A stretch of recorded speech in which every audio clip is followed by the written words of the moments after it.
Hi, this is Katie Manhas, and I'm here today to talk to you about osteoporosis screening. So before we get started, I do think we need to go over what is osteoporosis and why do we care. So what is the definition?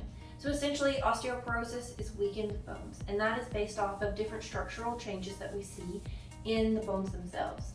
So as you can see in this photo, on the far left is a nice, healthy, strong bone, and as you progress to the right, you see that it's a weaker bone.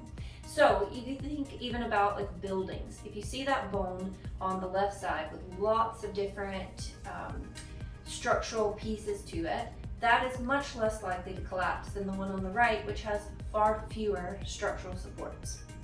So what does this mean? It means you're more likely to break a bone or suffer from what we call a fragility fracture, which is kind of a consequence of osteoporosis, which is why we care about osteoporosis. Because these fragility fractures increase morbidity and mortality, can lead to chronic pain, especially if they're vertebral fractures, and also can result in the transition from living at home to living in a nursing home or a assisted living facility. So ideally, we would be able to prevent osteoporosis, and at the very least, we would like to treat osteoporosis.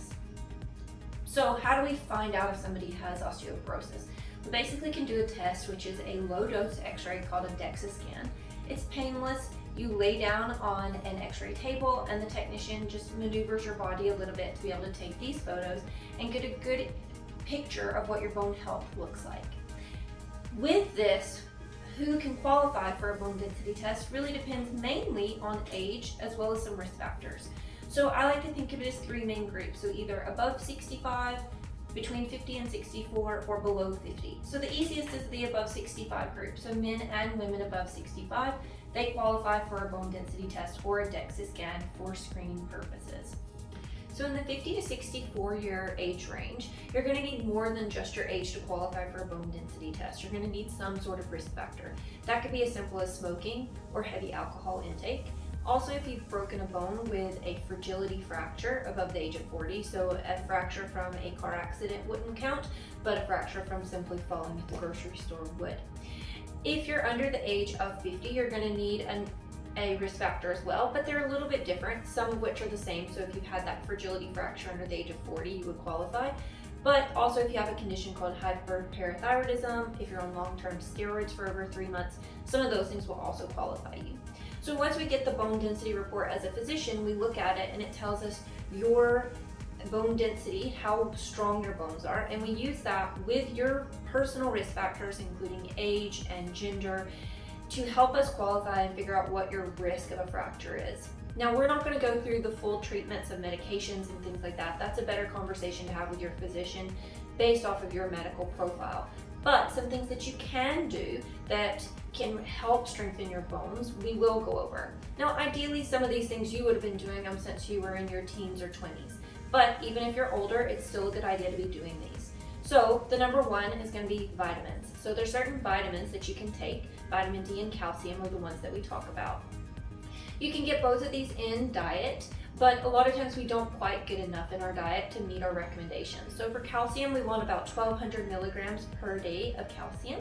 Certain formulations are a little bit easier to digest than others. You can get a lot of your calcium from your diet, but if you're not hitting that, you would want to supplement with a calcium tablet. With the vitamin D, you also can get that from the sun. Sunscreen does not inhibit that, thankfully. But in general, we probably don't get enough sunshine to get our vitamin D levels up for that bone health. And so for the general population, anywhere from 1 to 2,000 international units per day is what we would recommend. But it also depends on your level. So if you were diagnosed with osteoporosis or a medical condition that would give us an indication to check your vitamin D level, then we would know what we needed to target. Otherwise, we would do a general 1 to 2,000 international units per day. And the other thing that we really recommend people do is weight-bearing exercises.